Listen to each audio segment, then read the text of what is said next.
When my 4-year-old son went missing, my ex-wife told police. He's an unfit father. Probably sold him for drug money. Officers believed him. My ex-wife's mother added, I always said he'd be the death of those kids. I just sat there, shaking. Then my 7-year-old daughter took a deep breath and said, Officer, should I show you where Mummy really hid my little brother? Police station went quiet. You know that feeling when you walk into a meat locker by accident? That bone-deep cold that makes your teeth want to chatter and your skin crawl up your arms looking for warmth? Yeah, well, that's exactly what this police station felt like, except instead of hanging beef, they had hanging accusations, and instead of butchers, they had cops who looked at me like I was already guilty of whatever crime du jour they were serving up today. I'm sitting on this chair that's apparently been designed by someone who really, truly hated the human spine. It's one of those molded plastic numbers that's supposed to be ergonomic, but really just means we found the exact angle that will make your lower back scream after 10 minutes. My hands are shaking in my lap like leaves in a hurricane, and I'm trying real hard not to let everyone in this fluorescent-lit nightmare see just how close I am to completely losing my shit. Because apparently, when you're a dad whose kid goes missing, the first thing everyone wants to do is figure out how it's your fault. Sabrina, my ex-wife, the woman who used to tell me I put too much milk in my cereal, is pacing back and forth across this linoleum floor like she's Perry Mason getting ready to deliver the closing argument that's going to send me up the river for life. She's got that look on her face, you know the one, that practiced expression of righteous indignation mixed with just enough fake concern to make the jury think she's the victim here. Her heels are clicking against the floor with this rhythmic tap-tap-tap that's drilling straight into my skull, and every few steps she throws me this look like I'm something nasty she just scraped off her shoe. And then there's Marjorie, Sabrina's mother, sitting there with her lips pressed together so tight they've practically disappeared. I swear, this woman could suck the joy out of a circus. She's got her hands folded in her lap, her back ramrod straight, and this expression on her face like she's sitting in judgment at the pearly gates, and I just showed up with a rap sheet longer than a CVS receipt. The woman has already convicted me, sentenced me, and probably planned my funeral, all without saying a word. But her eyes? Man, her eyes are doing all the talking, and they're saying things that would make a sailor blush. Officer Delgado is sitting behind this desk that looks like it was bought during the Carter administration, hunting and pecking at a keyboard with 2 fingers like he's defusing a bomb. Every few seconds, he looks up at me over these reading glasses that have probably seen more crime than a New York City street corner, and I can practically see the wheels turning in his head. He's got that cop look-down pad. You know, that quick assessment where they size you up, categorize you, and decide whether you're worth their time or just another piece of human debris that washed up on their shore. His expression says he's already made up his mind, and spoiler alert, it's not looking good for the home team. That's when Sabrina drops her little verbal bomb. Calm as you please, like she's ordering coffee instead of trying to destroy what's left of my life. He's an unfit father, she says, and her voice has this practiced quality to it, like she's been rehearsing this line in front of her bathroom mirror. But then she goes for the throat.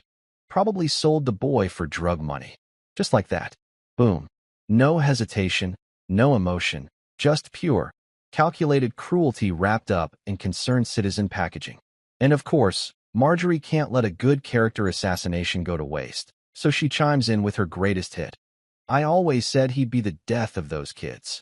Now, this is rich coming from a woman who once forgot to pick up her own grandson from daycare because she was too busy getting her nails done, but apparently selective memory is a family trait on Sabrina's side. Here's the thing that's really screwing with my head. My son Owen is 4 years old. 4. He still needs help tying his shoes and sometimes forgets to flush the toilet, and now he's missing. Gone. Vanished like a magician's rabbit. Except this isn't some Vegas stage trick, and there's no Tata moment coming where he pops out of a hat with a big grin on his chocolate-smudged face. My daughter Lila, 7 years old and wise beyond her years in ways that break my heart, is sitting in the corner of this bureaucratic nightmare, holding onto her plush fox like it's the only real thing left in the world. She's small and silent, taking everything in with those big eyes of hers, and I can tell she's processing all of this adult insanity with the kind of clarity that only kids seem to have. You know how children can cut through all the bullshit and see right to the heart of things? That's Lila. She's always been like that. Too smart for her own good, my mom used to say. I keep trying to speak up, to defend myself, to explain that I love my kids more than life itself and would literally walk through fire before I'd hurt them. But every time I open my mouth, my voice decides to go on vacation. It cracks and wobbles and makes me sound exactly like what everyone in this room already thinks I am. Guilty. There's something about being falsely accused that makes you sound guilty even when you're telling the truth. It's like the universe's cruelest joke. The more innocent you are, the more suspicious you sound trying to prove it. But then something happens that changes everything. Lila stands up. Just like that. This tiny 7-year-old girl stands up in a room full of adults who have already decided how this story ends, and she takes a breath that seems way too big for such a little chest. It's like watching David square up against Goliath, except David is 3.5 feet tall and carrying a stuffed fox instead of a slingshot. She looks straight at Officer Delgado, not at her mother, not at the grandmother who's been shooting me death glares for the past hour, but at the guy with the badge and the power to actually do something about this mess. And in a voice that's steady as bedrock, she asks, "Should I show you where Mommy really hid my little brother?" I swear to God, the entire police station went silent. And I mean silent, like someone had hit the mute button on reality. The printer that had been chattering away in the background suddenly stopped. The phones that had been ringing every 30 seconds went quiet. Even the fluorescent lights seemed to stop their incessant humming. It was like the whole world had just taken a collective breath and decided to listen to what this brave little girl had to say. I looked at my daughter, really looked at her, and for the first time since that empty swing started haunting my nightmares, hope came rushing back into my lungs like air to a drowning man. Because if there's one thing I know about Lila, it's that she doesn't lie. She doesn't embellish. She doesn't play games with the truth. When Lila says something, you can take it to the bank, cash it, and use the money to buy yourself some peace of mind. And right then, watching my 7-year-old daughter stand up to a room full of adults who had already written me off, I knew that maybe, just maybe, this nightmare was about to end. You know what's really twisted about life?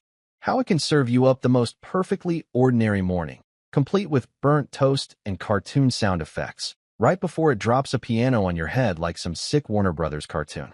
That morning, God, that morning, was so ridiculously normal it should have come with a warning label. Caution, this mundane Tuesday is about to become the worst day of your life. I'm standing in our shoebox kitchen at 7:30 a.m., stirring a pot of oatmeal that's bubbling away like a science experiment. The stuff smells like cardboard mixed with hope, which is pretty much the breakfast of divorced dads everywhere. Owen's sitting at our wobbly table, the one I got from Craigslist for $40 because apparently furniture is a luxury when you're paying alimony and child support, swinging his little legs and making airplane noises with his spoon. "Daddy, I need more raisins," he announces, because 4-year-olds believe in abundance, especially when it comes to anything that remotely resembles candy. Like a million more raisins. Maybe 2 million. His hair's sticking up in 17 different directions, and he's wearing his favorite green dinosaur shirt that's got more stains on it than a mechanic's coveralls. Kid's been wearing that shirt twice a week since Christmas, and I've given up trying to convince him that variety is the spice of life. So I dump about half the box of raisins into his bowl, because why not?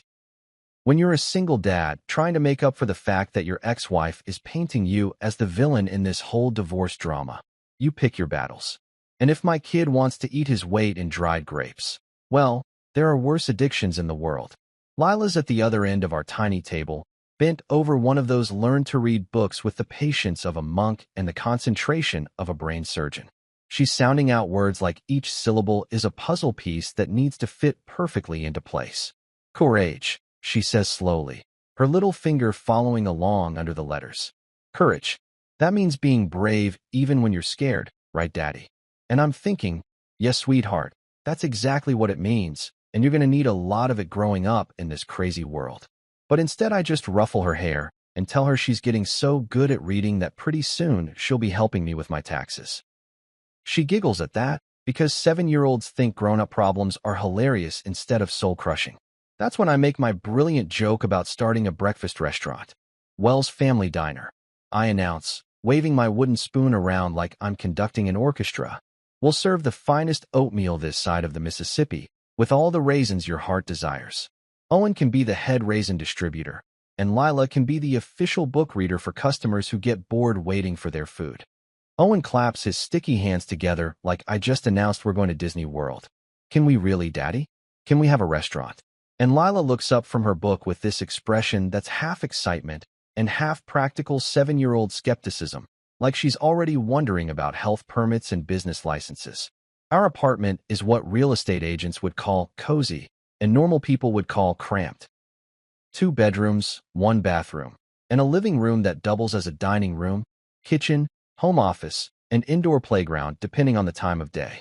The furniture is a collection of hand-me-downs, garage sale finds, and desperate late-night Amazon purchases. Nothing matches, everything's slightly broken, but it's ours. More importantly, it's safe. And after 6 months of divorce proceedings that made Game of Thrones look like a friendly disagreement, safe felt like winning the lottery. We had plans that day.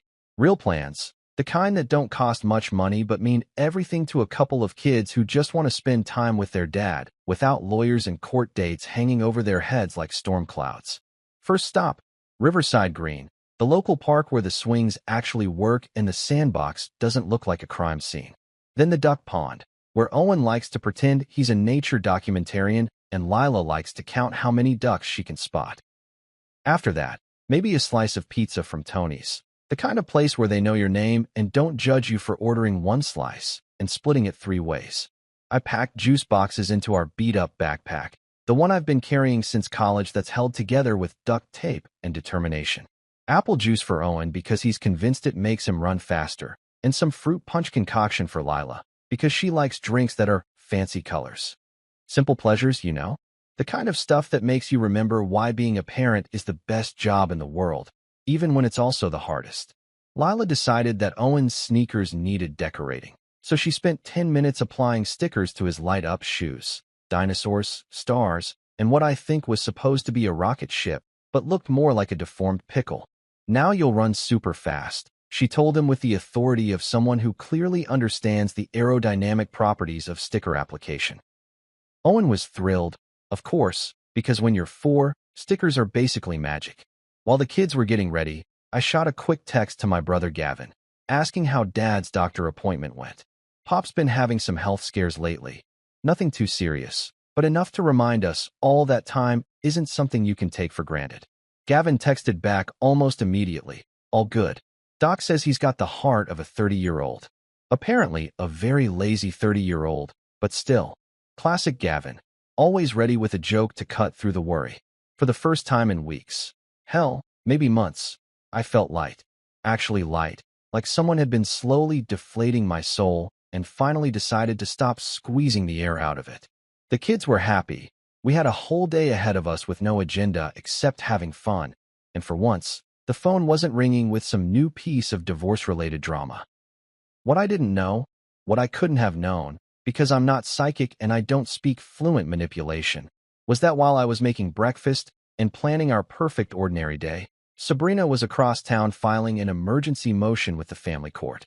I didn't know she'd spent the previous evening crafting a narrative that would paint me as an unfit father who couldn't be trusted with a houseplant, let alone 2 kids. I didn't know she had a plan that was about to turn my simple Tuesday into a nightmare that would make Stephen King novels look like bedtime stories. I didn't know that my kindness, my trust, my basic human decency was about to be weaponized against me like some kind of emotional IED. But sitting there in that cramped kitchen, watching my kids be kids, I felt something I hadn't felt in a long time. Hope. Pure, uncomplicated hope that maybe, just maybe, we were all going to be okay. Riverside Green was doing its whole Norman Rockwell impression that Tuesday afternoon. You know, that picture-perfect American family paradise where nothing bad ever happens and the biggest drama is whether little Timmy gets pushed too high on the swing set. The place was packed with the usual suspects. Soccer moms power walking with strollers the size of small SUVs, golden retrievers chasing tennis balls like their lives depended on it, and a bunch of college kids pretending to study while really just working on their tans. There was this soccer game happening on the far field, and I could hear the coach yelling instructions that probably made sense to someone who understood the difference between offsides and off his rocker. Some guy with dreadlocks was sitting by the benches, tapping out a rhythm on his bongos that sounded like a heart with irregular beats. The whole scene had this lazy, everything's gonna be alright vibe that made you forget, at least for a minute, that the world outside the park gates was a complete dumpster fire. Owen took off toward the swings like he was being chased by dinosaurs, which in his 4-year-old imagination, he probably was. Higher, Daddy. Higher, he yelled before his, but even hit the swing seat. Kid's got priorities, I'll give him that. His little legs were pumping like he was trying to achieve liftoff, and those light-up shoes Lila had decorated were flashing like a disco ball having a seizure. Every time I pushed him, he'd let out this giggle that sounded like pure joy distilled into audio form, the kind of laugh that makes you remember why people have kids in the first place. Lila, meanwhile, had zeroed in on the monkey bars with the focus of a Navy SEAL planning a mission. She gets this look on her face when she's determined to conquer something. Jaw set, eyes narrowed, like she's staring down her greatest enemy and planning its destruction. It's the same expression she wore when she decided she was going to learn to ride her bike without training wheels, and the same one she had when she taught herself to tie her shoes because, and I quote, "I'm not a baby anymore, Daddy." She attacked those monkey bars like they'd personally insulted her family, hand over hand, her little arms straining, her tongue poking out the corner of her mouth the way it always does when she's concentrating. And here's the thing about Lila, when she's scared of nothing, she's absolutely unstoppable. Fear just doesn't compute in that kid's brain. She approaches challenges like they're puzzles waiting to be solved, not obstacles designed to defeat her. That's when my phone rang. Gavin's name popped up on the screen, and I figured he was calling with more details about Dad's doctor visit. Maybe some joke about how the old man tried to hit on the nurse or complained about the hospital coffee. You know, normal brother stuff. Normal family stuff. The kind of call that happens 1,000 times and never means anything more than, "Hey, how's your day going?" I stepped exactly 3 steps away from Owen's swing. 3 steps. I've replayed it in my head about 1,000,000 times. Just far enough to hear Gavin over the playground noise, but close enough to keep both kids in my direct line of sight. Owen was still swinging, still giggling, still being a perfectly normal 4-year-old who thought the world was his personal amusement park. Lila was halfway across the monkey bars, grunting with effort but refusing to give up because giving up isn't in her vocabulary. The call lasted maybe a minute, probably less. Gavin was just checking in, making sure I was doing okay, asking if I needed anything. Standard big brother protocol. The guy's been looking out for me since we were kids, and old habits die hard. I told him we were having a great day at the park, that the kids were happy, that for once everything felt normal. He said he was glad to hear it, told me to give the kids a hug from Uncle Gavin, and that was it. Click. End of call. End of the last normal minute of my life. I hung up, slipped the phone back into my pocket, and turned around expecting to see Owen's gap-toothed grin and hear him demanding to be pushed higher, faster, until he could touch the clouds. Instead, I saw the swing moving back and forth, empty as a promise from a politician. You know that feeling when you're walking downstairs in the dark and you think there's one more step than there actually is? That split second when your foot hits solid ground, but your brain is still expecting another step, and your whole world just drops out from under you? That's what it felt like, except instead of just stumbling, I felt like the entire earth had decided to open up and swallow everything that mattered. The swing was still moving. That's what really messed with my head. It was still swinging back and forth with this gentle, hypnotic motion, like Owen had just jumped off and run to the bathroom, or something equally innocent and explainable. But Owen wasn't anywhere. Not on the slide, not in the sandbox, not hiding behind the little tunnel where kids like to play peekaboo with their parents. I started calling his name, trying to keep my voice calm because you don't want to be that parent who loses his shit and scares all the other kids. Owen, where are you, buddy? Like maybe he was just playing hide and seek and forgot to tell me we were playing. Like maybe this was all some elaborate 4-year-old joke that would end with him jumping out from behind a tree, yelling surprise, and wondering why Daddy looked like he'd seen a ghost. A mom with twins in a double stroller saw me looking around and asked if everything was okay. When I explained that I couldn't find my son, she immediately started helping, checking the restrooms while I searched behind every tree, under every bench, inside every possible hiding spot in a 50-yard radius. Her kids were asking why we were running around, and she told them we were playing a finding game, which was probably the kindest lie anyone's ever told on my behalf. This dad with a beer gut and kind eyes heard us calling Owen's name and started scouting the parking lot, checking between cars and looking under anything big enough to hide a 4-year-old. I described Owen's green dinosaur shirt, his light-up shoes with Lila's sticker decorations, his messy hair and chocolate-stained grin. The description that should have been enough for someone to say, "Oh yeah, I saw him by the duck pond 5 minutes ago," but nobody had seen him. Nobody had seen anything. Someone, I don't even remember who, called 911. Someone else called out to check if any other parents had seen a little boy in a dinosaur shirt. And me? I called Sabrina, because that's what you do when your world falls apart.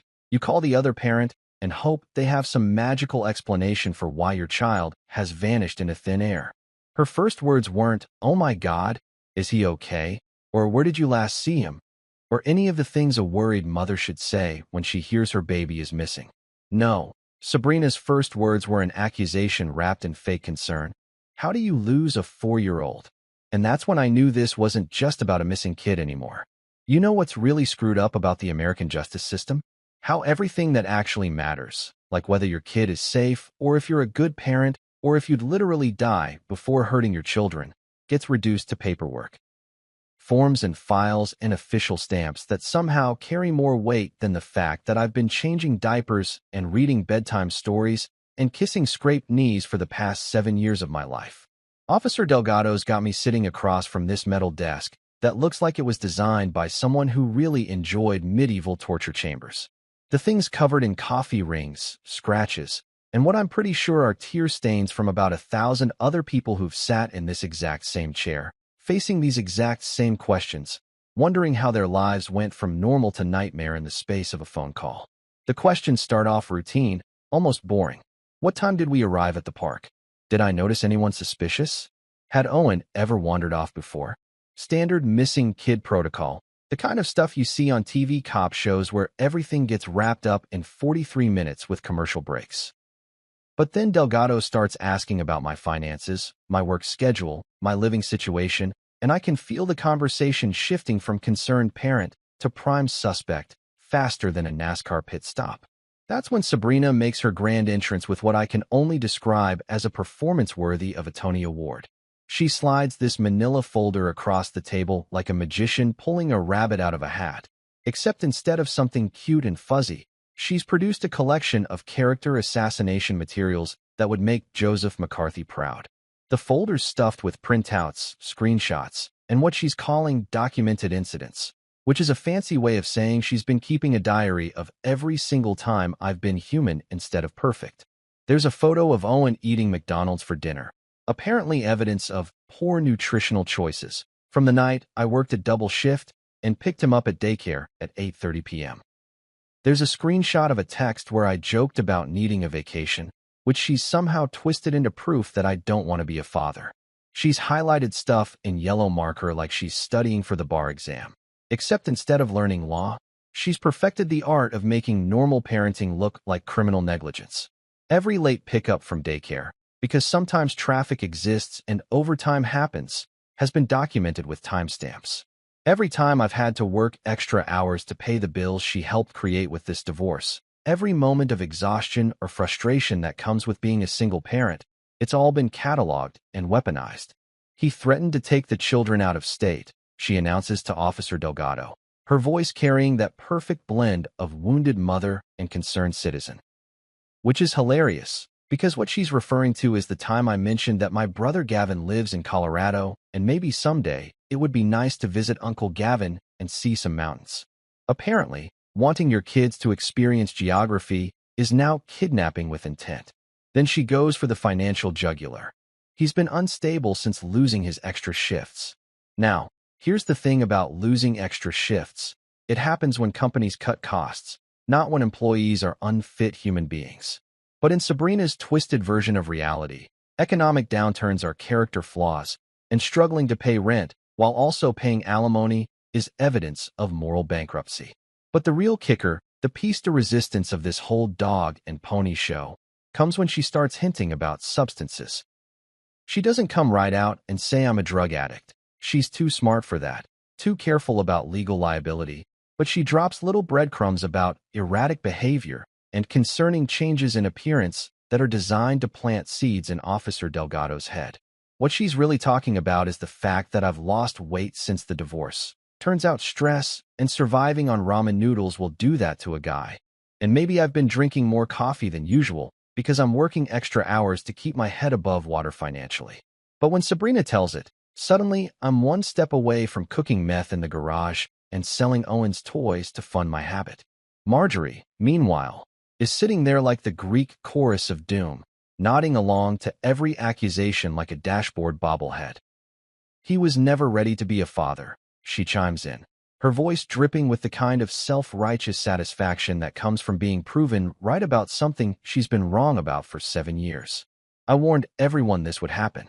This is rich coming from a woman who once forgot to feed the kids dinner because she was too busy watching her stories on TV, but selective memory seems to be a family trait in the Turner household. According to Marjorie's revisionist history, I've been a walking disaster since day one, just waiting for the right moment to completely destroy my children's lives. Then Delgado slides another piece of paper across the desk, and my stomach drops into my shoes. It's an emergency custody petition filed yesterday, while I was making breakfast and planning our perfect day at the park, asking the court to immediately remove both children from my care and place them with their mother full-time. The language is brutal, clinical, designed to make me sound like a cross between Charles Manson and the worst parent who ever lived. They've highlighted phrases like ongoing neglect, failure to provide adequate supervision, and unsafe living conditions. The unsafe living conditions apparently refer to the time our hot water heater broke, and we had to take cold showers for 3 days until the landlord could fix it. You know, basic apartment living stuff that happens to normal people. There's a whole section about failure to provide adequate nutrition that seems to be based entirely on that McDonald's incident I mentioned earlier. Because apparently feeding your kids Happy Meals when you're exhausted from working 14 hours to keep a roof over their heads makes you an unfit parent, not a guy doing his best with limited resources. I try to respond to all this, to defend myself against this avalanche of twisted facts and weaponized ordinary moments. But here's the thing about being a man in a room full of people who've already decided you're guilty. Everything you say sounds wrong. If you're calm, you're cold and uncaring. If you show emotion, you're unstable and dangerous. If you try to explain, you're making excuses. If you stay quiet, your silence is obviously an admission of guilt. So I choose my words carefully, speaking slowly and deliberately, because I know that men who sound angry in rooms like this get railroaded faster than you can say domestic violence. I look Officer Delgado straight in the eye and say, I love my kids more than life itself. I would never, ever hurt them. But sitting there, surrounded by folders full of lies and accusations, listening to the woman who used to promise to love me forever systematically destroy my character with the efficiency of a paper shredder, my words sound small and inadequate. They sound exactly like what everyone in that room expects a guilty man to say when he's backed into a corner with nowhere left to run. You know what's funny about Glass? Not haha funny, but that twisted kind of irony that life likes to serve up when you're already choking on disappointment. Glass is supposed to be transparent, supposed to let you see clearly from one side to the other.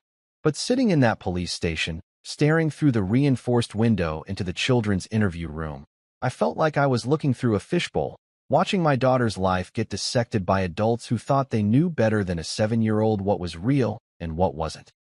Lila was sitting at this tiny table that probably came from the same government catalog as the torture chair I'd been planted in for the past hour.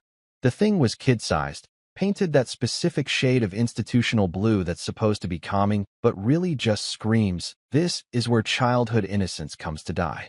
Ms. Rivera, the social worker, was across from her with a voice softer than a church whisper and eyes that had probably seen every kind of family nightmare you could imagine. The woman had that practiced gentleness that comes from years of coaxing truth out of kids who've been taught that telling the truth gets people in trouble. Scattered across the table were crayons in every color of the rainbow, construction paper, and a few of those psychological assessment toys that look innocent but are really designed to unlock whatever trauma might be hiding in a kid's head. Lila had her plush fox clutched in her left hand, that ragged little thing she's had since she was 3, with one ear chewed off and stuffing coming out of its tail. She calls him Mr. Patches, and he's been her confidant through every storm life's thrown at her so far. But here's the thing about my daughter that most people don't understand. When Lila gets worried, really worried, she draws maps. Not pictures of houses with stick-figure families and yellow suns in the corner like most kids. Maps. Detailed, precise, almost obsessively accurate maps of places she's been, places she's going, places she needs to remember.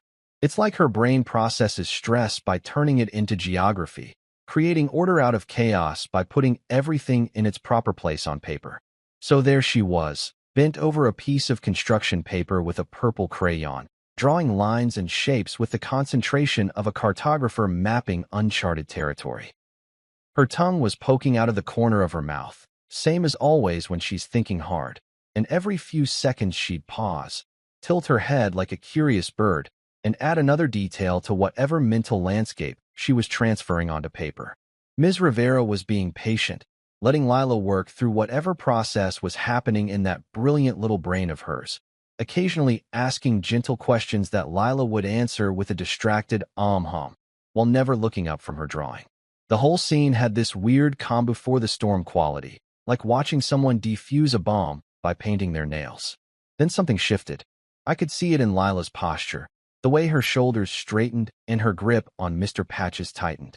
She looked up at Ms. Rivera, then toward the glass where she probably couldn't see me but somehow knew I was there, and made a decision.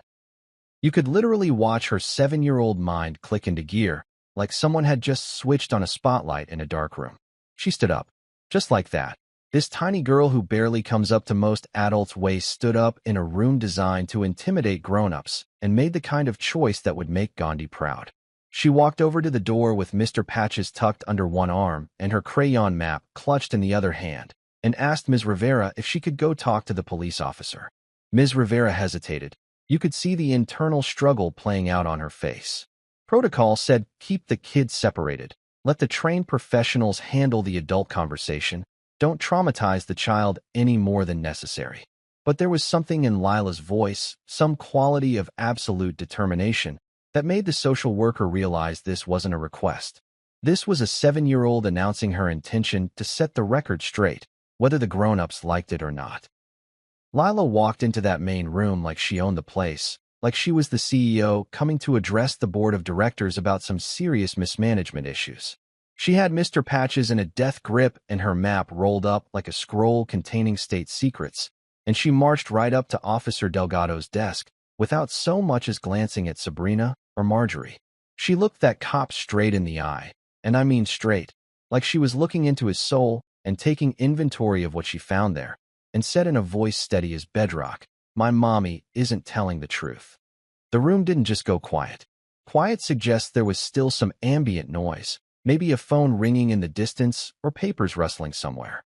No, this was that special kind of silence that happens when the universe decides to hold its breath and pay attention. Even the fluorescent lights seemed to stop their constant electrical humming. Sabrina's reaction was immediate and telling. She let out this laugh that was supposed to sound amused, but came out sounding like a car trying to start on a cold morning. "She has such an imagination," Sabrina said, her voice pitched just a little too high, a little too bright, like someone overcompensating for a lie they're telling themselves as much as everyone else. But Lila didn't flinch, didn't look away, didn't retreat back into childhood like most kids would when faced with an adult's dismissal. Instead, she unrolled her crayon map and laid it flat on Officer Delgado's desk with the authority of a general presenting battle plans. "Owen is playing a hiding game," she announced, her voice carrying none of the uncertainty you'd expect from a kid making up stories. "Mommy made him practice." And that's when I saw Sabrina's face change. The practiced concern slipped for just a second, like a mask sliding down someone's nose, and underneath was something I'd never seen before, genuine fear. Not the fear of a mother whose child is missing, but the fear of someone whose carefully constructed lie is about to collapse around their ears. Officer Delgado leaned forward, his cop instincts clearly pinging on something he was hearing in Lila's voice. Kids lie all the time. About brushing their teeth, about who broke the lamp, about whether they've done their homework. But there's a specific quality to a child telling the truth about something important, a clarity that cuts through all the adult bullshit like a knife through butter. "What kind of hiding game?" he asked, his voice gentle but focused, like he was talking to a key witness instead of a second grader. Lila smoothed out her map with both hands, the way adults do with important documents, and pointed to different colored areas she'd drawn. Mommy told Owen that when Daddy wasn't looking, he should run to the gray car. Auntie Ray would take him to Trent's cabin by the lake. Then Mommy would tell everyone that Daddy lost him, and the judge would give Mommy both of us forever. My stomach felt like I'd just swallowed a bucket of ice water. Trent was Sabrina's boyfriend, the guy she'd been seeing for the past 4 months, the one she claimed was just a friend during the divorce proceedings.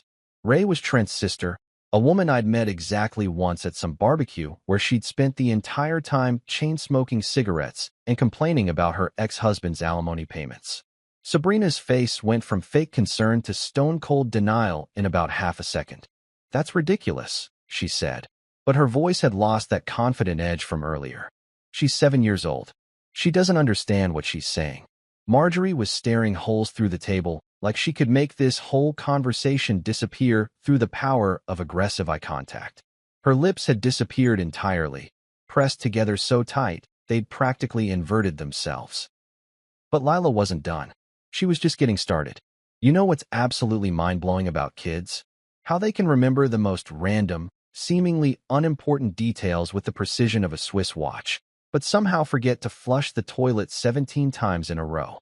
Lila's standing there in front of Officer Delgado's desk like a tiny prosecutor about to deliver the closing argument that's going to send the bad guys to prison, and I can practically see the wheels turning in that brilliant little head of hers as she organizes 7 years' worth of observations into one devastating testimony. Officer Delgado leans back in his chair, not the dismissive lean back of someone who's already made up their mind, but the careful, attentive posture of a cop who's suddenly realized he might be dealing with something a lot more complicated than a simple missing kid case. His voice goes gentle but direct, the way good cops talk to witnesses who might actually have something useful to say instead of just wasting everyone's time.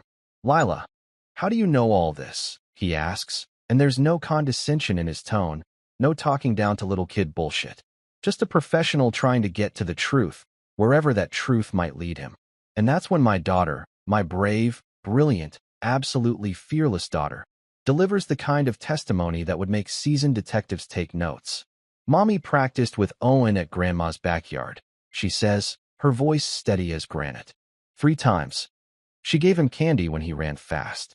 She told him to get low in the car seat. She said it was a secret game. 3 times. Jesus Christ. 3 times they rehearsed this kidnapping like it was a school play. I'm picturing Owen, my sweet, trusting 4-year-old, thinking he's playing some fun new game with Mommy, getting excited about candy rewards for following directions, completely oblivious to the fact that he's being trained to disappear from his father's life forever. Marjorie explodes like a defective firework, her voice sharp enough to cut glass. "You see? Fantasy. Pure fantasy." She's gesturing wildly with her hands, like she can somehow wave away the truth through aggressive arm movements. This child has been watching too much television, making up stories to get attention. But here's the thing about Marjorie's outburst. It's got that specific quality of panic that comes from someone who knows damn well that what they're hearing isn't fantasy at all. She's not defending her daughter out of maternal instinct. She's trying to save her own ass because she was obviously in on this whole sick scheme from day one. Lila doesn't even glance at her grandmother, doesn't flinch, doesn't back down, doesn't do any of the things kids usually do when faced with an angry adult. Instead, she reaches into her pocket and pulls out a folded piece of notebook paper, the kind with the blue lines that elementary school kids use for everything from math homework to love letters to their pets. She unfolds it carefully, smoothing out the creases like she's handling the Declaration of Independence. And there, written in purple crayon in that careful 7-year-old handwriting, are numbers. 1648, Lakeshore Road. Mommy told Owen this address lots of times, Lila explains, pointing to her purple numbers with the authority of someone presenting evidence in court. She made him say it back to her until he got it right. I remembered it because our class learned that the town was founded in 1648, so it's the same number. And right there, in that moment, watching my 7-year-old daughter connect historical facts to criminal conspiracy, I realized that this kid is going to rule the world someday. She's got the kind of mind that sees patterns where other people see chaos, that remembers details other people forget, that puts together puzzles even when she doesn't know she's solving them. Officer Delgado is already reaching for his radio, calling in the address for immediate verification. I can hear him talking to dispatch, requesting a unit to check out 1648 Lakeshore Road. And for the first time since this nightmare started, I feel like maybe, just maybe, someone in authority is actually taking this seriously instead of treating me like public enemy number one. Meanwhile, Sabrina is going through what can only be described as the 5 stages of getting caught red-handed. She's blown past denial and anger and landed somewhere between bargaining and acceptance, her face cycling through expressions like she's auditioning for a one-woman show called How to Destroy Your Life in Real Time. She starts to reach for her phone, probably to text Trent or Ray or whoever else is involved in this clusterfuck. But Delgado's hand shoots out faster than a striking snake. "I'll take that," he says, and it's not a request. Sabrina hands over her phone with the resigned expression of someone who knows the game is up, but hasn't quite figured out how to stop playing yet. That's when she tries to pull her last desperate card from the deck. "I was trying to protect them," she says, her voice taking on this wounded, martyred quality that would be Oscar-worthy if it wasn't so completely transparent. He's been so unstable, so overwhelmed. I thought if I could just give him a break, some time to get his head together. It's a masterpiece of manipulation, really, trying to reframe kidnapping and false accusation as some kind of twisted mercy mission. Like she was doing me a favor by stealing my son and destroying my reputation. Like this whole elaborate scheme was just tough love with extra steps. But Officer Delgado isn't buying what she's selling. "Then why accuse him of selling his child for drug money?" he asks, and his voice has gone from gentle to steel-hard in about 2 seconds flat. "Why file emergency custody papers claiming he's an unfit parent? Why not just ask for help?" And that's the question that hangs in the air like smoke from a house fire, because there's no good answer to it. No way to spin this that makes Sabrina look like anything other than what she is. A woman so desperate to win that she was willing to use her own children as weapons in a war that should have ended with the divorce papers. The silence that follows is the kind that makes you realize you're witnessing history. Not world-changing history, but the kind of personal, family-destroying history that happens every day in courtrooms and police stations across America. The moment when lies collapse under their own weight and truth finally gets its day in court. Ms. Rivera appears beside me like a guardian angel in sensible shoes, her hand resting gently on my shoulder. "She was very brave today," she whispers, and I look down at Lila, who's still standing by Officer Delgado's desk with her crayon map and her stuffed fox, looking like the world's smallest superhero who just saved the day through the power of paying attention and telling the truth. "She saved us," I whisper back, and for the first time since that empty swing started haunting my dreams, I actually believe we're going to be okay. You know that feeling when you're holding your breath underwater and your lungs are screaming for air, but you keep telling yourself you can hold on just a little bit longer, just one more second, and then suddenly you break the surface, and that first gulp of oxygen feels like the best thing that's ever happened to you? That's what waiting for that phone call felt like, except instead of drowning in water, I was drowning in the worst-case scenarios my brain kept serving up like a highlight reel from hell. 20 minutes. That's how long it took for Officer Delgado's radio to crackle back to life with news that would either save my sanity or completely destroy what was left of it. 20 minutes of watching Sabrina sit there like a deflated balloon, of listening to Marjorie mutter under her breath about ungrateful children and family loyalty, of trying not to stare at Lila like she was some kind of miracle in miniature while she colored quietly at Ms. Rivera's desk. 20 of the longest goddamn minutes of my life, where every second felt like an hour and every breath felt like I was borrowing time I didn't deserve.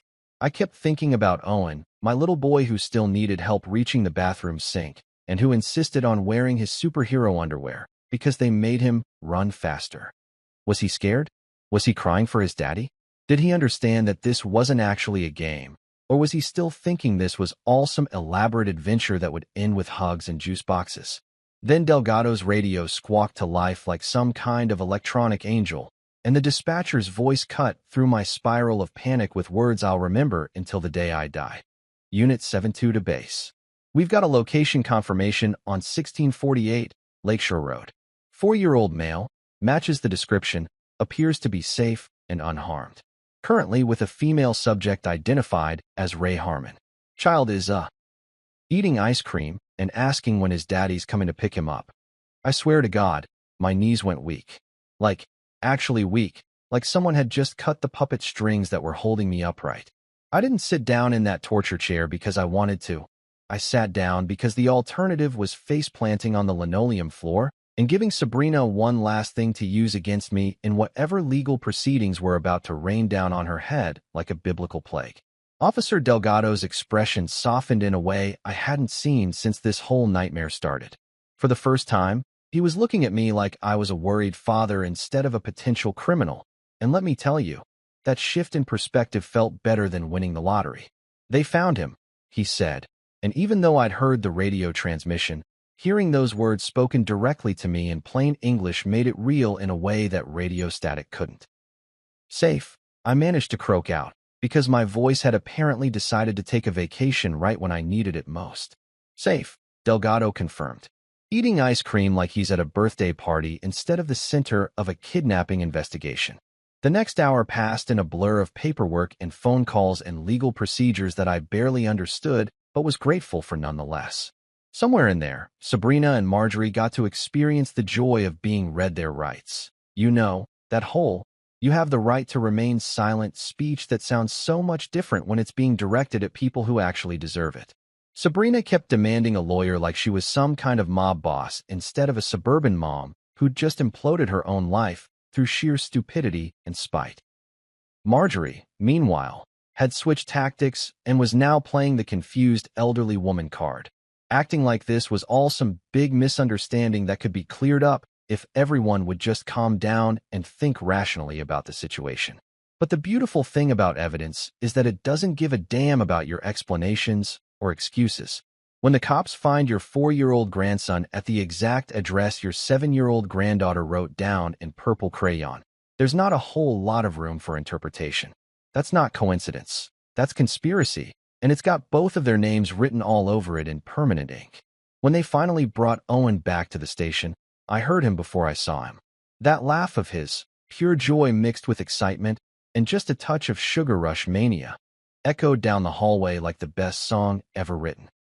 He came barreling through the door like a tiny hurricane, his face covered in what looked like chocolate ice cream from ear to ear, and yelled "Daddy," like he'd just spotted his favorite person in the entire universe. Which, to be fair, he probably had.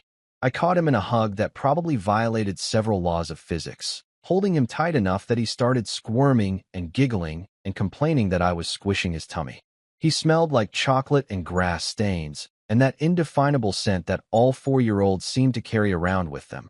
Part innocence, part chaos, and part pure distilled happiness. "Did you have fun at the cabin, buddy?"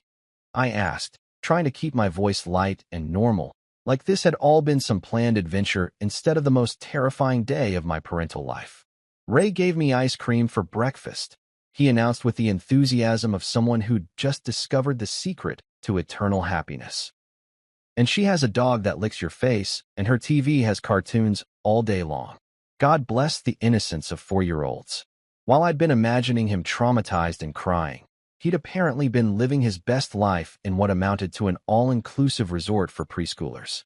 The kid had no idea he'd been kidnapped. As far as he was concerned, he'd just gotten an unexpected playdate with extended family and unlimited dessert privileges. Lila climbed into my other arm without being asked, fitting perfectly into the space between Owen's elbow and my heart. She was quieter than her brother, more aware of the weight of what had happened, but she was smiling in that satisfied way kids get when they know they've done something important and difficult and brave. Ms. Rivera appeared beside us again, and I swear this woman had mastered the art of being exactly where she needed to be at exactly the right moment. "She was very brave today," she said, nodding toward Lila. who was now using my shoulder as a pillow while Owen chattered about all the adventures he'd had at the mysterious cabin by the lake. "She saved us," I said, and it wasn't hyperbole or dramatic parental pride talking. It was just the truth, plain and simple. If Lila hadn't been paying attention, if she hadn't remembered that address, if she hadn't had the courage to speak up in a room full of adults who thought they knew better, I'd probably be spending the next 6 months fighting an uphill legal battle while Owen lived with his mother and learned to see me as the bad guy who'd lost him at the park. Instead, I was sitting in a police station holding both of my kids, watching my ex-wife get arrested for crimes that had actual names and actual consequences, and feeling something I hadn't felt in months. Hope that justice might actually exist in this screwed-up world after all. You know what's weird about the justice system? How it takes 3 months to schedule a hearing that should have happened 3 minutes after the truth came out, but then expects everyone to sit around pretending like justice delayed isn't justice denied, while lawyers get rich and kids wonder why grown-ups make everything so damn complicated. But here we were, 3 months after the worst Tuesday of my life, sitting in Judge Anika Patel's courtroom, waiting to find out whether the legal system would actually do its job, or if we'd all just been participating in an expensive game of bureaucratic theater. The courtroom looked exactly like every courtroom you've ever seen on TV, with paneling that probably cost more than my annual salary, an American flag that had seen better days, and that imposing judge's bench that's designed to make you feel about as significant as a dust mite in the grand scheme of universal justice. Judge Patel was one of those people who could make you confess to crimes you'd never committed just by looking at you over her reading glasses, and today she was looking at everyone in her courtroom like she'd already decided which way this was going to go. The evidence laid out on the prosecution's table looked like a garage sale organized by someone with serious OCD issues. Text messages between Sabrina and Trent, printed out and highlighted in yellow like a college textbook. Ray's sworn statement describing how Sabrina had told her I'd agreed to an extended weekend with Owen, which was apparently the cover story they'd cooked up to explain why my 4-year-old would suddenly appear at a cabin I'd never heard of with people I barely knew. But the piece de resistance, the smoking gun that made this whole case as open and shut as a screen door in a hurricane, was the doorbell camera footage from Marjorie's house. 3 separate videos, each one showing Owen practicing his hiding game in the backyard while Sabrina coached him like he was training for the Olympics of family destruction. In the first video, you could see Owen running from the back porch to the garden shed, crouching down low like Sabrina had taught him, while she stood there with a bag of candy like some twisted version of a dog trainer. In the second one, he's getting faster, more confident, more excited about this game that was really just kidnapping rehearsal disguised as family fun time. By the third video, the kid was practically a professional, running, hiding, staying quiet until Sabrina gave him the all-clear and rewarded him with whatever sugar-based bribe she'd brought that day. Watching those videos in that courtroom, surrounded by lawyers and court reporters, and all the official trappings of justice being served, I felt sick. Not just angry sick or frustrated sick, but physically, stomach-churningly sick at the realization that my own son had been trained to disappear from my life like it was a trick he could learn for treats. Then there were the phone logs. Page after page of calls between Sabrina, Trent, Ray, and even Marjorie, all clustered around the days leading up to Owen's disappearance. The prosecution had done their homework, mapping out this conspiracy like military strategists planning an invasion. They'd highlighted the timeline, connected the dots, and laid out a case so airtight it could have been used as evidence in a physics textbook about the impossibility of reasonable doubt. But the moment that really sealed the deal, the testimony that turned this from a he-said-she-said mess into something resembling actual justice, was when they played Lila's recorded statement. 7 years old, sitting in that child-friendly interview room with MS. Rivera, speaking in that clear, unwavering voice that cuts through adult bullshit like a laser through tissue paper. They'd set up a video monitor so the whole courtroom could see her, this tiny girl with her stuffed fox and her purple crayon, methodically destroying her mother's lies with the precision of a surgeon removing cancer. She didn't stutter, didn't hesitate, didn't embellish. Just laid out the facts in chronological order like she was giving a book report on the worst family vacation ever. Mommy told Owen it was a secret game. Her voice echoed through the courtroom speakers. She said when Daddy wasn't looking, he should run to the gray car and go with Auntie Ray. She practiced with him 3 times in Grandma's backyard. She gave him candy when he did it right. Sabrina's lawyer, some guy in a $1,000 suit who probably specialized in making guilty people look sympathetic, tried everything in his playbook. He painted Sabrina as a concerned mother driven to desperation by stress and confusion. He suggested that maybe this was all just a protective mother's mistake, that she was acting out of fear for her children's safety rather than malicious intent. He talked about the emotional toll of divorce, the difficulty of single parenthood, the way good people can make bad decisions when they're overwhelmed and scared. It was a masterpiece of legal tap dancing, really, taking a clear-cut case of kidnapping and false accusation and trying to spin it into some kind of tragic misunderstanding that called for sympathy rather than consequences. But here's the thing about Judge Patel that became crystal clear as this whole circus played out. She wasn't buying any of it. Not for 1 second. Her face remained expressionless throughout the lawyer's performance, like she was watching paint dry instead of listening to what was supposed to be a compelling defense of an innocent woman. When he finally finished his song and dance about stress and confusion and protective maternal instincts, Judge Patel looked at him with the kind of expression that could freeze lava. Then she looked at me, sitting there in my best thrift store suit, trying to look like a responsible father instead of a guy who'd been through 3 months of legal hell. Finally, her gaze settled on Sabrina, who was sitting at the defendant's table looking like she'd rather be literally anywhere else in the universe. "Mr. Wells," Judge Patel said, and her voice carried the authority of someone who'd been making these kinds of decisions for decades. "You protected your children even while being falsely accused of the most heinous crimes a parent can be charged with. You maintained your composure, cooperated with authorities, and trusted in the system to reveal the truth." Then she turned to Sabrina, and if looks could convict people, this one would have sent her straight to maximum security. "Ms. Turner, you weaponized your own children in what can only be described as a campaign of character assassination against their father. You traumatized your son by training him to disappear from his father's life, and you traumatized your daughter by forcing her to choose between family loyalty and telling the truth." The verdict, when it finally came, felt like watching dominoes fall in slow motion. Full custody to me, with Sabrina granted supervised visitation only, 2 hours every other Sunday at a family center where trained professionals could make sure she didn't try to turn parenting time into advanced kidnapping training. Marjorie was barred from any unsupervised contact with either child, which was probably the first time in her adult life that someone had told her that her opinion wasn't just wrong, but legally irrelevant. Outside the courthouse, Sabrina's brother Miles approached me with the kind of awkward shuffle that suggested he'd been rehearsing this conversation in his head for weeks. "I'm sorry," he said, and unlike most family apologies, this one sounded like he actually meant it.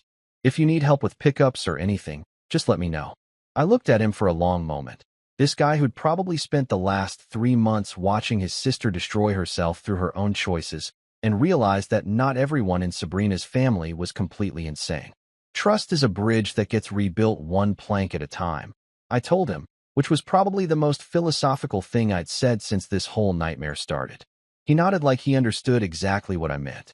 We both looked tired, like survivors of the same natural disaster, standing in the wreckage and trying to figure out how to move forward. You know what Hollywood gets completely wrong about trauma recovery? They show you the inspiring montage, sad music, determined faces, maybe a calendar flipping through months, while people get progressively happier and more functional until boom, everyone's fine and the credits roll with some uplifting song about overcoming adversity. Real healing isn't a montage. It's messy and slow and frustrating, and sometimes you take 3 steps backward for every 2 steps forward. And there's no soundtrack to make it all seem meaningful and profound. The first few weeks after the court decision, Owen started playing this game that made my heart break into approximately 17 different pieces every time I witnessed it. He'd disappear into closets, under beds, behind curtains, anywhere he could squeeze his 4-year-old body into a hiding spot, and then start yelling at the top of his lungs, "Found me! Found me! Daddy!" like he was announcing his location to the entire neighborhood. At first, I thought maybe he was just being a normal kid who likes hide and seek, but then I noticed the pattern. The panic in his voice if I took more than 30 seconds to find him. The way he'd cling to me afterward, like he needed physical proof that I wasn't going anywhere. The kid had been programmed to hide from his father, and now his little brain was trying to reprogram itself by making sure that every hiding game ended with Daddy finding him fast and holding him tight. That's when Dr. Chun entered our lives like some kind of child psychology superhero with a PhD and an endless supply of patience. She specialized in play therapy, which basically means she was a professional at turning psychological damage into games that actually heal instead of games that traumatize kids for life. Smart woman, probably the smartest person I'd ever met, who could have a serious conversation about therapeutic intervention while sitting cross-legged on the floor playing with toy dinosaurs. Dr. Chun taught us new games. Games where I always found Owen immediately. Games where the hiding ended with hugs and snacks so that hide and safe could live in the same mental neighborhood instead of being mortal enemies. We practiced peek-boo, even though he was way too old for it, because sometimes healing means going backward before you can go forward, and sometimes a 4-year-old needs to remember that disappearing and reappearing can be fun instead of terrifying. Lila's trauma showed up differently, like it always does with kids who process the world through their brains instead of their bodies. She started having nightmares, not the typical kid nightmares about monsters under the bed, but complex anxiety dreams about grown-ups lying and people she trusted turning out to be dangerous. She'd wake up in the middle of the night asking questions that no 7-year-old should have to ask. How do you know when adults are telling the truth? What if someone tries to take Owen again? What if I said something wrong in court? So we made a bravery wall in her bedroom. This cork board where she could tack up new words she learned that made her feel strong and capable and proud of herself. Courage was the first one, written in purple marker because purple was her power color. Then came steady, truth, safe, smart, strong, and about 50 other adjectives that turned her bedroom wall into a kind of positive affirmation art installation. Every night before bed, we'd add a new word if she wanted to, and she'd tell me about a time during the day when she'd been that word. I was brave when I told Mrs. Peterson about the kid who was picking on Marcus at recess. I was steady when Owen was crying about his scraped knee and I got him a Band-Aid. Little victories, little moments of strength that added up to a kid who was learning that she could trust herself to handle whatever came next. Meanwhile, I was dealing with my own recovery process, which mainly involved trying to build a stable life that could actually support the family I'd almost lost. The warehouse job I'd been working part-time became full-time, day shifts only because I'd learned the hard way that being available for your kids isn't optional when you're a single parent. The pay was decent, the work was honest, and nobody expected me to be anything other than a guy who showed up on time and did his job without drama. We moved out of that shoebox apartment and into a small duplex with an actual yard. Nothing fancy, just a patch of grass and a tree that was perfect for climbing once Owen got a little bigger. The rent was slightly more than I could comfortably afford, but comfort is overrated when you're talking about giving your kids space to be kids without feeling like they're living in a storage unit. Our neighbors, Mr. and Mrs. Alvarez, turned out to be the kind of people who make you believe in the goodness of humanity again. Retired teachers, both of them, with grandkids scattered across 3 states and more patience with children than should be legally allowed. They adopted us without asking, showing up with homemade cookies when we moved in and somehow becoming bonus grandparents through sheer force of kindness. Mrs. Alvarez taught Lila how to garden, which appealed to her map-making brain because apparently plants grow in predictable patterns if you understand the science behind soil and sunlight and water. Mr. Alvarez taught Owen how to throw a baseball, which mostly involved chasing the ball around the yard while Owen giggled and forgot to pay attention to where it was going. Saturday morning pancakes became mandatory in our house, not because I'm some kind of domestic god who loves cooking elaborate breakfasts, but because routine gives kids something to count on when the rest of the world feels unpredictable. Lila would read recipes aloud like she was announcing the news, and Owen would insist on flipping pancakes way too early, sending batter flying across the kitchen while laughing like a maniac. Those Saturday mornings weren't perfect. Nothing about our new life was perfect, but they were ours. Messy and chaotic and filled with the kind of ordinary family moments that I'd almost lost forever because someone decided that winning was more important than loving. Sabrina showed up to exactly 2 of her court-mandated supervised visits. The first one lasted about an hour before she started arguing with the counselor about the unfairness of the restrictions and walked out in a huff. The second visit ended when she tried to quiz Owen about whether he missed living with Mommy and whether Daddy was taking good care of him, turning what was supposed to be bonding time into an interrogation session. After that, she stopped coming altogether. Just stopped. Like her children were a hobby she'd gotten bored with instead of human beings who'd spent their entire lives loving her despite everything she'd done to destroy that love. Lila asked me one evening while we were adding resilient to her bravery wall whether her mother loved them. It's the kind of question that makes you want to lie, to protect your kid from the truth that some adults are fundamentally broken in ways that have nothing to do with the children they're supposed to love unconditionally. But I'd learned that lies, even well-meaning ones, have a way of growing into bigger problems down the road. So I told her the truth, as gently as I could manage. Yes, she loves you. But sometimes grown-ups get so focused on winning that they forget what love is actually for. Lila thought about that for a minute, chewing on her bottom lip the way she does when she's processing something complicated. Finally, she said, I'm glad we don't live like that anymore. And you know what? So was I. You know what takes real guts? Going back to the place where your world fell apart and trying to make new memories that don't taste like fear and regret. 6 months after the worst Tuesday of my life, we were standing at the entrance to Riverside Green again, and I felt like a combat veteran returning to a battlefield that had been turned into a memorial park, familiar but haunted, peaceful but loaded with ghosts. The park looked exactly the same, which was somehow both comforting and unsettling. Same soccer field where college kids were still pretending to study, same benches where the bongo guy, or maybe his spiritual successor, was tapping out rhythms that sounded like a heart trying to find its normal beat again. Same playground equipment where other people's children were having normal childhood experiences that didn't involve police stations and court proceedings. Owen took off toward the swings like a tiny missile with light-up shoes, because 4-year-olds don't really do subtle emotional processing. For him, swings meant flying and laughing and demanding to go higher until physics intervened. The kidnapping trauma had mostly worked itself out through months of therapeutic hide-and-seek and Dr. Chen's patient guidance, leaving behind a kid who was maybe a little more clingy than before, but still fundamentally convinced that the world was his personal playground. Higher, Daddy. Higher. He yelled before his, but even hit the swing seat, because some things never change, thank God. His legs were already pumping with the determination of someone training for the Olympics of childhood joy. And those dinosaur stickers Lila had applied to his shoes, the same ones from that terrible day, were flashing like a disco ball having the time of its life. Lila approached the monkey bars with the focused intensity of a general surveying enemy territory.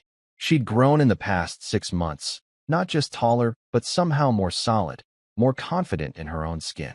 The nightmares had mostly stopped, replaced by a quiet strength that made her seem older than her 8 years, but not in a way that broke my heart.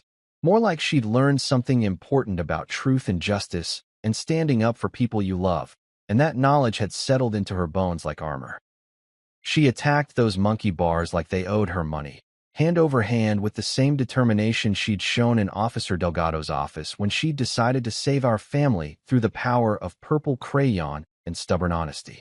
When she made it across without falling, she turned to me with this grin that was pure triumph mixed with, "Did you see that, Daddy?" And I realized that we were really, truly okay. That's when my phone buzzed, and for just a split second, one tiny, ridiculous second, the old fear rose up in my chest like acid reflux from hell. My hand actually shook a little as I reached for the phone, muscle memory from a time when phone calls meant disaster and accusations, and watching my children disappear from my life in real time. But before I could even look at the screen, Lila called out from the monkey bars, "Dad, it's okay. We're right here." 8 years old, and she could read my anxiety like a book written in her native language. She'd noticed my reaction to the phone, understood exactly what that moment of panic meant, and responded with the kind of calm reassurance that most adults never master. It was just a text from my brother Gavin asking if we wanted to come to Sunday dinner. Nothing more dramatic than family logistics. But Lila's words hit me harder than any court verdict. We're right here. Present tense. Safe. Accounted for. not going anywhere without my knowledge and consent, not being trained to disappear by people who were supposed to love them. Just here, in this moment, being kids in a park with their dad who loved them more than his own life. I pushed Owen on that same swing where everything had gone wrong 6 months earlier, and with each push, I felt like I was reclaiming something that had been stolen from us. Higher, he demanded, because Owen's relationship with gravity is purely adversarial, and I pushed him toward the clouds while trying not to think about empty swings and unanswered phone calls in the worst hour of my parental life. You got it, Captain, I told him, using the nickname that had stuck after months of him insisting he was the captain of various imaginary vehicles, spaceships, pirate ships, the living room couch, when it transformed into a submarine during Saturday morning cartoons. Lila finished her monkey bar conquest and wandered over to lean against my arm, the way she did when she had something important to say but wanted to make sure I was really listening. She smelled like sunshine and that particular scent kids acquire after successful playground domination, part sweat, part grass stains, part pure contentment. Dad? She said, and her voice had that thoughtful quality that usually preceded profound observations about life, the universe, and why grown-ups make everything so complicated. Yes, sweetheart. I'm proud I was brave. 4 words, 21 letters. One sentence that packed more emotional weight than most people's doctoral dissertations. She wasn't asking for validation or fishing for compliments. She was making a statement about herself, claiming ownership of her own courage in a way that would have made warriors throughout history nod with respect. Me too, I said, and I meant it with every cell in my body. You taught me how. Because here's the thing about bravery that most people don't understand. It's not about not being scared. It's about being absolutely terrified and doing the right thing anyway, because someone you love needs you to be stronger than your fear. Lila had been scared that day in the police station. Scared of contradicting her mother, scared of not being believed, scared of the consequences of telling the truth in a room full of adults who thought they already knew how the story ended. But she'd done it anyway. She'd stood up with her stuffed fox and her purple crayon and her 7-year-old sense of justice. And she'd saved us all through the simple act of refusing to let lies win. The swing creaked with that familiar rhythm that had haunted my dreams for months, but now it just sounded like childhood again. Owen's laughter mixed with the general noise of kids being kids, and somewhere behind us, a dog was barking at absolutely nothing, the way dogs do when they're just happy to be alive and part of the world. I thought about how close we'd come to breaking, not just as a family, but as people who believed that truth mattered and justice was possible and love could win against manipulation and spite. I thought about the quiet power of a child's voice in a loud room full of adults who thought they knew better. I thought about love that doesn't compete for points or keep score, the kind of love that protects instead of possesses. Sabrina had tried to turn my kids into proof of my failure as a father and a human being. She'd weaponized their innocence, exploited their trust, and used them as ammunition in a war that should have ended with divorce papers and shared custody arrangements. She'd trained my son to disappear from my life like it was a trick he could learn for candy, and she'd put my daughter in the impossible position of choosing between family loyalty and telling the truth. But instead of breaking us, her campaign of destruction had revealed something stronger. Lila's courage, Owen's resilience, and a kind of love that refuses to be weaponized or manipulated or turned into a game with winners and losers. Standing there in Riverside Green, watching my kids be kids in the same place where everything had gone wrong, I realized that we weren't just survivors of Sabrina's scheme. We were proof that love, real love, doesn't need to destroy other people to protect what matters.